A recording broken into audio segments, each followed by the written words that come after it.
Bueno, seguimos con las variables aleatorias. Entonces, lo que no vimos fue un vínculo con los borelianos. Entonces, vamos a ver cómo se relacionan las variables aleatorias y los borelianos. En la definición de variable aleatoria, le pedimos a una variable, dado un espacio de probabilidad, dado una variable aleatoria, x de omega en R, lo que nosotros pedimos para llamarla a esta x variable aleatoria es que la preimagen de los intervalos de la forma menos infinito b, o sea, las semirrectas, esté en f. Esta proposición generaliza ese pedido que le hacemos. O sea, sabemos que por ser una variable aleatoria, la preimagen de las semirrectas va a estar en la sigma álgebra. Ahora, lo que vamos a probar es que, sabiendo solamente que las preimágenes de las semirrectas están en la sigma álgebra, resulta que las preimágenes de todos los borelianos estarán en la sigma álgebra. Bueno, vamos a ver la demostración de esto. La demostración es un típico caso de demostración, típico, esto es bastante frecuente en el área, explota la minimalidad de la sigma álgebra generada por un conjunto de eventos. Entonces lo que hay que hacer es elegir bien qué colección de eventos es la que nos va a interesar. Entonces, sea G, esta G cursiva caligráfica, digamos, el conjunto de borelianos en R, tal es que la preimagen por X pertenece a F. Entonces la demostración, esta es una colección de eventos, es una colección de eventos de teniendo reales. Vamos a querer probar dos cosas con respecto a esta colección de eventos. La primera es que es una sigma álgebra en R. Lo que necesitamos probar para que una colección de conjuntos sea una sigma álgebra en R. Sea una sigma álgebra, digamos. Tenemos que probar que primero todo el omega está contenido en esta colección. Pero, perdón, que todo el omega pertenece a esta colección. Pero en este caso todo el omega es R. Entonces lo primero que tenemos que probar es que R pertenece a G. Algún conjunto pertenece a G si solo si la preimagen de R pertenece a F. Pero la preimagen de R es, por supuesto, todo el omega. Luego, los reales pertenecen a G y ya lo hemos probado. La segunda condición que queremos ver es que la colección se porta bien con los complementos. O sea que si un conjunto está en G, pertenece a G, entonces su complemento también. Pero esto es consecuencia, esto es cierto, y voy a dejar los detalles como para la tarea y para que lo piensen, pero es consecuencia de esta identidad que es muy linda porque las preimágenes tienen propiedades lindas. Digamos, la preimagen del complemento es el complemento de la preimagen del evento. Entonces, tienen que probar o convencerse de esta igualdad primero y después ver cómo eso se aplica a probar que si D está en G, entonces el complemento también lo está.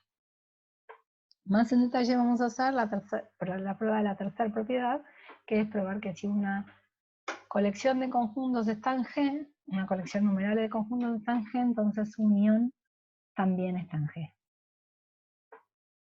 Entonces, sean B sub I una colección de eventos en G, queremos probar que la unión numerable también está. ¿Qué quiere decir que un conjunto esté en G? Quiere decir que la preimagen por X pertenece a F para todo I natural. ¿Y qué tenemos que hacer para probar que la unión pertenecerá a G? Bueno, tenemos que probar que la preimagen de la unión está en F. Entonces vamos paso a paso. ¿Cómo se relaciona la preimagen de una unión con la unión de las preimágenes? Bueno, vale esta propiedad que está acá. La preimagen, como les decía antes, tiene buenas propiedades. La unión de preimágenes es lo mismo que la preimagen de la unión. De vuelta hay que pensar, para probar esta igualdad, como la igualdad anterior, hay que probar la doble contención, ¿no? Uno toma a alguien de acá y se fija que pertenece a este conjunto, y después elige un conjunto, un elemento del conjunto de la derecha, y prueba que está en el conjunto de la izquierda. Convénzanse de esto, y a partir de eso seguimos. ¿Cómo seguimos? Seguimos del siguiente modo. Usamos que como cada x a la menos 1 está en la sigma álgebra F y F cerrado bajo uniones numerables, este conjunto de la izquierda pertenece a F, por ser F una sigma álgebra. Pero este conjunto de la izquierda es exactamente igual a este conjunto de la derecha. Eso quiere decir que al estar este conjunto en F, lo que es equivalente a decir que la unión de los B sub I está en G, es casi un trabalengua. Y por lo tanto probamos que F es una, perdón, que G es una sigma álgebra. Ahora tenemos que probar la segunda propiedad, que es que los borelianos de R son iguales a G. Y acá es donde se usa la minimalidad. Por definición de variable aleatoria, la colección de semirrectas cerradas a la derecha está contenida en G. Simplemente por la definición de la variable aleatoria. X es una variable aleatoria si las preimágenes de estos conjuntos están en X. Entonces, tenemos este conjunto I caligráfico contenido en G. Por lo tanto, la sigma, y como G es una sigma álgebra, la sigma álgebra generada por I, que es la menor sigma álgebra que contiene I, también estará contenida en G. Eso es por la minimalidad. Pero la sigma álgebra generada por las semirrectas lo vimos antes, son los booleanos, con lo cual acabamos de probar este resultado. Ahora vamos a otro resultado que nos dice algo bastante relevante, que es que la función de, le damos el resultado y después la interpretamos. La función de distribución acumulada caracteriza a la variable aleatoria, en el sentido que si tenemos dos variables aleatorias, x e y, con la misma función de distribución, entonces la probabilidad de que x esté en A es la misma que la probabilidad de que y esté en A para cualquier A booleano de la recta. O sea, para cualquier intervalo, unión de intervalos, semirrectas cerradas, abiertas. Este es un resultado que lo vamos a dejar sin demostración. Verán demostraciones de familias que caracterizan una distribución en análisis real. Entonces acá solamente sería repetirles lo que van a ver con detalle más adelante. Y si no, ya como les dije en el primer encuentro, después de prueba hay una materia que se llama probabilidad avanzada, que a quien le interese mucho, la materia cubre todos los detalles. Esto rápidamente, en un par de semanas, van a ver todos los detalles, que sería como mirar prueba de vuelta sabiendo análisis real. ¿Cómo debe interpretarse la proposición 3.2? O sea, ¿en qué sentido la entendemos que la función de distribución caracteriza a la variable aleatoria? Miremos un par de experimentos sencillos ojalá sirva para ejemplificar. El primer experimento consiste en tirar 5 veces un dado de manera sucesiva y vamos a registrar en la variable aleatoria X la cantidad de resultados pares obtenidos. El experimento 2 consiste en tirar una moneda 5 veces de manera consecutiva. Y ahora lo que vamos a contar es la cantidad de caras que obtenemos en los 5 tiros. Los espacios muestrales asociados a ambos experimentos están dados por del dado, es registrar en un vector de longitud 5 los resultados de cada experimento de manera que a su vez el resultado del i-décimo dado va a ser un número entre 1 y 6. El omega 2 son 5 uplas donde ahora cada coordenada representa una cara o una seca y es el resultado también del 10º tiro. Omega 1 no es igual que omega 2 y las variables aleatorias x e y no son iguales. Sin embargo, las funciones de distribución acumuladas de ambas variables aleatorias son iguales. Y las probabilidades de que X pertenezca a un cierto boreliano, la probabilidad de que X pertenezca a un boreliano A, es exactamente igual a la probabilidad de que Y pertenezca al mismo boreliano. En ese sentido, la función de distribución caracteriza. Vamos a volver a esto de que las funciones de distribución caracterizan, pero metámonos ahora con tipos de variables aleatorias. El primer tipo de variable aleatoria que va a ser de mucho interés para nosotros son las variables aleatorias discretas. Entonces, diremos que una variable aleatoria es discreta cuando existe un conjunto A contenido en R, finito o numerable, de forma tal que la probabilidad de que X pertenezca a A sea 1. O sea que ese conjunto A concentra a todos los valores que toman a X. Por supuesto, este conjunto A no está unívocamente determinado. Le podríamos agregar puntos o valores A en R, de modo que la probabilidad de X igual a sea 0, no cambiaría nada esto, agrandaríamos a la a un A' que incluyera este A pequeña, y de todos modos tendría probabilidad 1 y no habría unicidad. Entonces, para una variable aleatoria discreta es relevante conocer, caracterizar, ponerle un nombre al menor conjunto A para el cual se verifica esta propiedad 2 de más arriba. Propiedad 2, acá debería decir un 2 entre paréntesis. Esto lo voy a corregir. Esto nos lleva a definir el rango de una variable aleatoria discreta. El rango, que vamos a anotar como R sub X, de una variable aleatoria discreta está dado por el conjunto de puntos para los cuales la preimagen tiene probabilidad diferente de 0. Entonces vamos a meter en esta bolsa que se llama rango todos los valores reales, tales que la probabilidad de que X sea igual a K sub I es distinto de 0. Y este subíndice, que por supuesto no es necesario, está puesto como para enfatizar que este conjunto es numerable, porque estamos hablando de una variable aleatoria discreta. Es a lo sumo numerable, perdón, podría ser finito.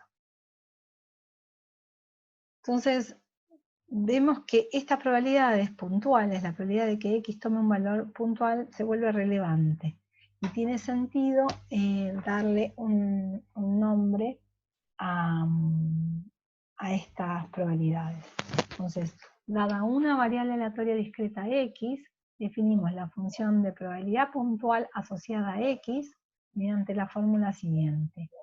La P sub X, este mouse se me revela, la P sub X es la función de probabilidad puntual, toma valores en el rango y devuelve resultados en el 0, 1. La P sub X de K sub I es la probabilidad de que X sea igual que K sub I, que como vimos en el video anterior, es la diferencia entre la función de distribución acumulada de X en K sub I y el límite por izquierda de la F sub X. Y vamos a graficar, calcular, explicitar, porque el cálculo no es de ninguna relevancia, pero explicitar quién es esta función de probabilidad puntual. Entonces, en el ejemplo de tirar una moneda 2 veces sucesivamente, y hemos dicho que X era la cantidad de caras obtenidas, presentamos ese ejemplo, lo que ahora podemos decir es que X es discreta. ¿Por qué es discreta? Porque su imagen se concentra en un conjunto numerable. Se concentra en el 0, 1 y 2. Porque la probabilidad de que X pertenezca a este conjunto es exactamente 1. ¿Y cuáles son las probabilidades puntuales? Las que habíamos calculado antes, solo que ahora las escribimos como P sub X de 0. No sé si ven, voy a enfatizar un poco en la notación, porque en prueba todo se llama P. Entonces, en la caligrafía, en la escritura, acá la P se diferencia como esta probabilidad es la mayúscula, es la probabilidad del espacio muestral, del espacio omega FP, es esa P, y esta que es la probabilidad, la función de probabilidad puntual, es una P minúscula, que tiene su índice X. Esto es escrito a mano, y miremos atrás cómo es la diferencia, es más clara en lo impreso, digamos. Esta es la probabilidad del espacio de probabilidad puntual, y esta P minúscula es la función de probabilidad puntual. Es una, sí, P minúscula subíndice X. Tienen diferente rango, claramente, ¿no? La probabilidad puede ser evaluada en eventos de omega, y la función de probabilidad puntual puede ser evaluada en números reales. Entonces la función de probabilidad puntual solamente tiene sentido definir los tres valores del rango, 0, 1 y 2. Vale, en un cuarto, un medio y un cuarto. Y lo que podemos hacer, que es bastante frecuente de hacerse, es el gráfico. Por fin tenemos un gráfico para asociar a la variable aleatoria discreta. Bueno, es el segundo gráfico que tenemos, porque el que teníamos antes era la función de distribución. Acá vamos a graficar la función de probabilidad puntual solo para las variables discretas. Y este gráfico lo vamos a hacer mediante lo que se llama un diagrama de barras o un histograma. O sea, lo que tenemos que dibujar es una función que en 0, 1 y 2 toma los valores un cuarto, un medio, un cuarto.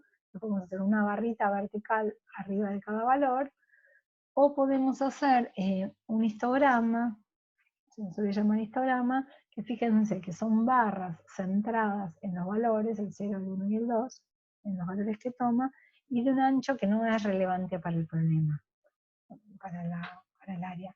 Lo que se suele hacer es tomar un ancho 1, si es posible, no siempre es posible, no siempre es posible hacer este gráfico, pero si se toma un ancho 1, el área bajo el gráfico, encerrada bajo el gráfico, termina siendo 1, el área total es 1. Diagrama de barra siempre es posible. Y el ancho, les vuelvo a enfatizar esto, el ancho de las cosas acá es nominal. O sea, inventado, auxiliar. Muy bien, veamos las propiedades de la función de probabilidad puntual y de las variables aleatorias discretas. Si X es una variable aleatoria discreta que tiene un rango K sub I, tenemos que la probabilidad de que X pertenezca al rango de X es 1, esa es casi la definición. Es una consecuencia inmediata de la definición, debería decir mejor. Que si quiero calcular la probabilidad de que X pertenezca a un boreliano, si boreliano les hace mucho ruido, piensen que el cuantificador acá es un intervalo. Que en el caso de las discretas es exactamente lo mismo. Este de boreliano es como medio presuntuoso, basta con poner un intervalo, o cualquier... Bueno, X es lo mismo que decir que X está en B intersección el rango de X, y da la suma de los valores del rango que pertenecen a B. Y la tercera propiedad es cómo obtener la función de distribución acumulada de la variable X en T, que termina siendo la suma de las probabilidades de que X sea igual a K sub I, sobre todos los casos. Entonces vamos a demostrar el lema 3.5. Como X es una variable aleatoria discreta, sabemos que existe un conjunto contenido en R, finito o numerable, tal que la probabilidad de que X esté en A es 1. Es igual a 1. Entonces, por probabilidad total, por el teorema de probabilidad total, podemos hacer esta descomposición. Bueno, recuerden que queremos probar que la probabilidad de que X esté en el rango es 1, ¿no? Entonces, a la probabilidad de que X esté en el rango la descomponemos en 2. Que está en el rango de X intersección A o está en el rango de X intersección A complemento. Como este segundo evento, el conjunto donde X pertenece al rango de X intersección A complemento, está contenido en el conjunto donde X pertenece a A complemento, y X y omega se puede descomponer como los valores de X que están en A, unido a los valores de X que están en A complemento. y tenemos que omega tiene probabilidad 1, por probabilidad total de nuevo podemos escribir esto, es la probabilidad de que X esté en A más la probabilidad de que X esté en A complemento, entonces resulta que la probabilidad de que X esté en A complemento es 0. Lo podríamos haber sacado más directamente mirando acá. Si la probabilidad de que X esté en A es 1, la probabilidad de que su complemento, quiere decir que X está en A complemento, eso es 0. Bueno, hicimos una demostración detallada de esto, pero entonces ahora, por monotonía, como este conjunto está metido adentro de este conjunto, que tiene probabilidad 0, entonces la probabilidad de que X esté en el rango de X intersección a complemento es 0. Si reemplazamos esto, la ecuación 4 de acá nos queda que la probabilidad de que X esté en el rango es lo mismo que la probabilidad de que X esté en el rango de X intersección A. Ahora vamos a aplicar probabilidad total de nuevo, pero esta vez para la probabilidad de que X esté en A. Eso lo vamos a pensar en la partición de omega que hace el rango de X unión rango de X complemento, y nos da esta descomposición. Es la probabilidad de que X esté en el rango de X intersección A, más la probabilidad de que esté en A intersección el rango de X complemento. Ahora, ¿qué quiere decir que algo esté o no esté en el rango de X? Bueno, por la definición del rango de X, si B está en el complemento del rango de X, resulta que la probabilidad de que X sea igual a B es 0, porque el rango de X está compuesto por todos aquellos valores reales para todos aquellos valores reales B para los cuales esto es positivo. Entonces, si algo está en el complemento es porque esto es 0. Entonces, como A intersección en el rango de X complemento es a lo sumo numerable por estar contenido en A, resulta que vamos a calcular esta probabilidad de acá. La probabilidad de que X esté en A intersección en el rango de X complemento es, esto vale siempre, escribimos A intersección en el rango de X complemento como una unión de los elementos que están ahí. Ahora pensemos esto, que X esté en una unión es lo mismo que considerar la unión de los eventos X igual a B con B en ese conjunto. Ahora vamos a usar esto de que el A intersección en el rango de X complemento es a lo sumo numerable. Como este conjunto es a lo sumo numerable, y acá está escrito como una unión disjunta, la probabilidad de una unión disjunta nos da la suma de las probabilidades de cada uno de sus eventos. Y acá vamos a usar que si algo está en el rango de X complemento, esto tiene probabilidad 0. O sea, usamos de esta intersección acá, en esta igualdad, el hecho de que los B's están en el complemento del rango, y en esta igualdad, el hecho de que los B's están en A, que es un conjunto a lo sumo numerable. Entonces, finalmente probamos que esta probabilidad es 0. Esta de acá. Entonces podemos volver a 6, a la ecuación 6, y ver que la probabilidad de que X esté en A, que por definición era 1, por definición de A, es también igual a la probabilidad de que X esté en A intersección el rango de X. Ahora podemos reemplazar en 5, o sea, mirar esta igualdad, que esta intersección es lo mismo que X esté en el rango de X por 5. Entonces acabamos de probar que la probabilidad de que X esté en el rango de X es 1.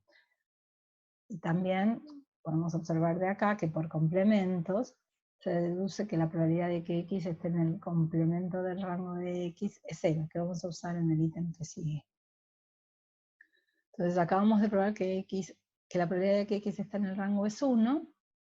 Ahora tenemos que ver cómo se escribe la probabilidad de que X esté en B para todo B, digamos, boliviano. Entonces vamos a usar de vuelta probabilidad total para hacer esta descomposición. La probabilidad de que X esté en B es la probabilidad de que X está en B intersección el rango de X, más la probabilidad de que X esté en B intersección el rango de X complemento, pero como esto por probabilidad total. Como acabamos de ver que esto es un evento de probabilidad 0 y este está contenido en un evento de probabilidad 0, resulta que este sumando es igual a 0, y nos queda que la probabilidad de x está en B es directamente igual a la probabilidad de que x esté en B intersección en rango de x, que se puede escribir de esta manera. Estamos usando la notación de que el rango de x es numerable, entonces está compuesto por los k sub i, y entonces escribimos acá la unión de los k sub i con k sub i en B, y por supuesto en el rango de x, y lo podemos, como este es un conjunto a lo sumo numerable, como en el ítem anterior, lo escribimos como la suma de las probabilidades puntuales. Finalmente, para probar la afirmación 3, esto resulta un caso particular del ítem 2, porque basta tomar al conjunto B como la semirrecta cerrada en T de menos infinito hasta T. Bueno, esto concluye la prueba del lema 3.5.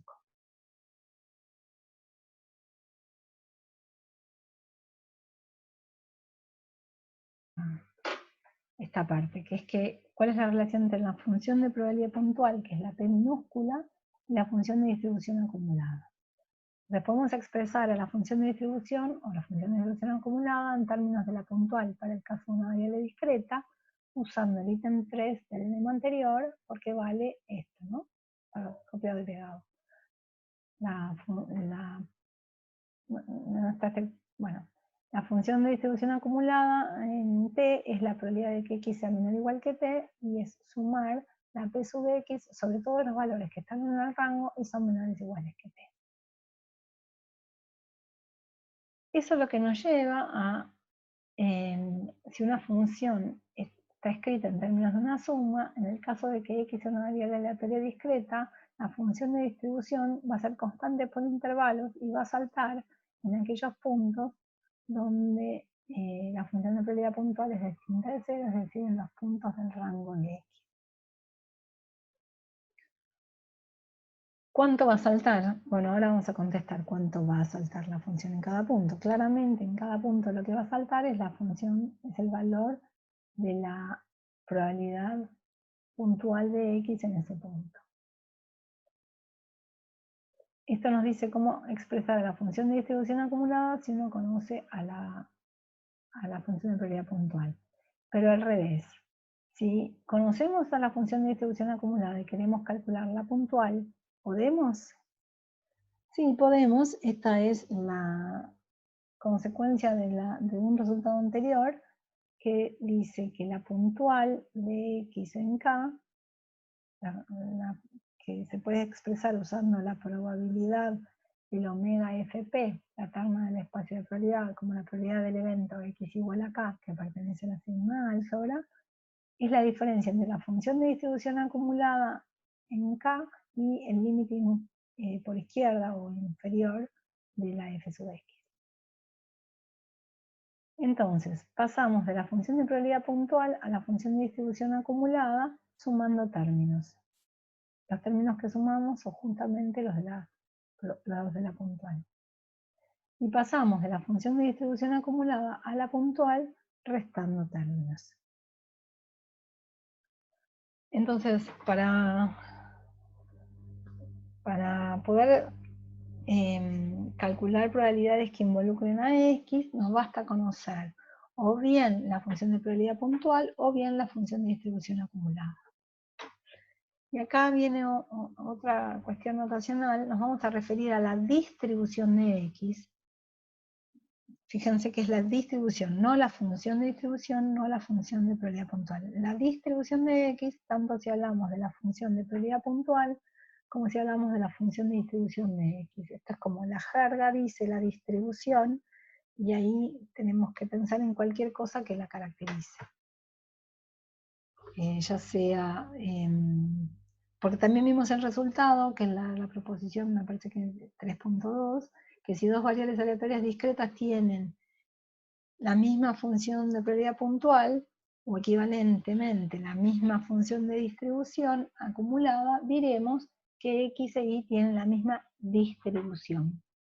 Y lo que les decía antes, si alguien nos pregunta, como les van a preguntar en los ejercicios de la práctica, de la distribución de la variable aleatoria, X, Y, Z, la que sea, nos está pidiendo cualquier manera de identificarla.